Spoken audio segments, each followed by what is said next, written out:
안녕하십니까. 88데드입니다. 토론토 부동산위원회의 자료에 따르면 9월 한 달 5,038건의 거래가 이루어져 전년 대비 44.1% 하락하였고 평균 거래가는 186,762달러로 전년 대비 4.3% 떨어진 것으로 나타났습니다. 특히 평균 거래가는 7월까지 하락하다가 8월에 소폭 상승하는 듯 하였으나 금리 인상 때문인지 9월 들어 소폭 하락하고 있습니다. 그러나 계속되는 금리 인상 압박에도 100만 불 이하의 주택시장에는 풍부한 잠재 수요가 존재하고 있는 것 같습니다. 타운하우스는 오히려 가격이 오르고 있고 콘도의 경우도 3% 이상 올라 혼재된 시장을 보여주고 있습니다.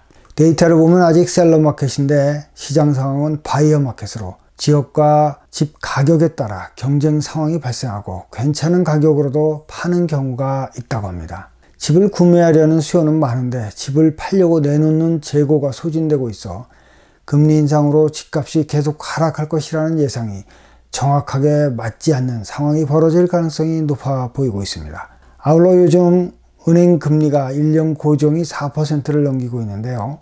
예를 들면 콘도 투자보다는 수익성이 더 있어 보인다는 겁니다.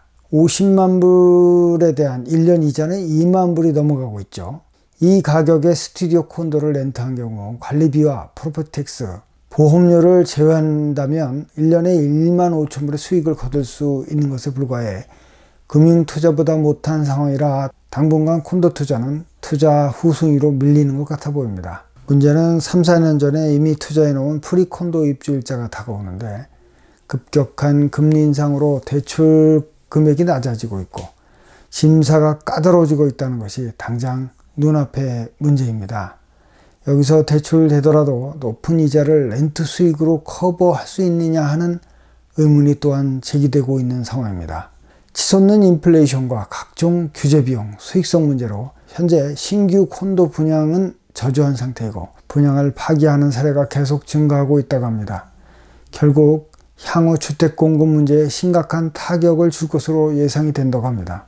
이런저런 문제가 있어서인지 온타리오는 유입 인구보다는 전출 인구가 증가하고 있다고 합니다. 높은 주택 가격으로 살기 어렵다는 인식이 팽배한 탓일까요?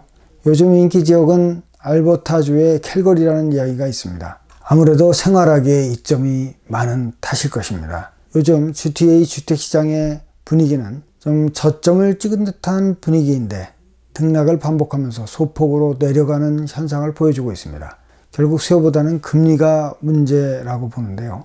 10월에는 75bp 그리고 12월에는 50bp 금리 인상이 있을 것으로 보고 있고 내년 1, 4분기에 25bp를 더 올려서 약 4.75%의 기준금리가 될 거라고들 합니다. 따라서 주택시장도 침체가 계속 될 것으로 보이지만 급격한 하락보다는 L자형 침체를 보여줄 가능성이 많아 보이는 것 같습니다. 주택시장의 분위기는 인상된 기준금리가 얼마나 유지되느냐가 문제인데 오랜 기간 유지할 것으로 보는 전문가들은 상대적으로 좀 적은 것 같습니다. 따라서 대출금리는 내년 하반기부터 발빠른 변동이 있지 않나 하는 의견이 있다고 합니다. 현재와 같은 불확실성 시기에는 버티기가 가장 중요한데 이것은 곧 현금 확보라고 생각을 하고 있습니다. 조그만 돈이라도 세이빙 어카운트에 넣어두고 뭐든지 전략하고 돈을 많이 주는 직장으로 이직하는 것도 요즘 대안이 될 것 같아 보입니다. 어려운 시대는 불현듯 다가오고요. 꿈처럼 사라집니다. 버티기만 하면 살아남는 것이죠. 버틴다는 강한 의지가 중요한 지금인 것 같습니다. 여러분 모두 화이팅입니다. 시청 감사합니다. 구독 부탁드리겠습니다.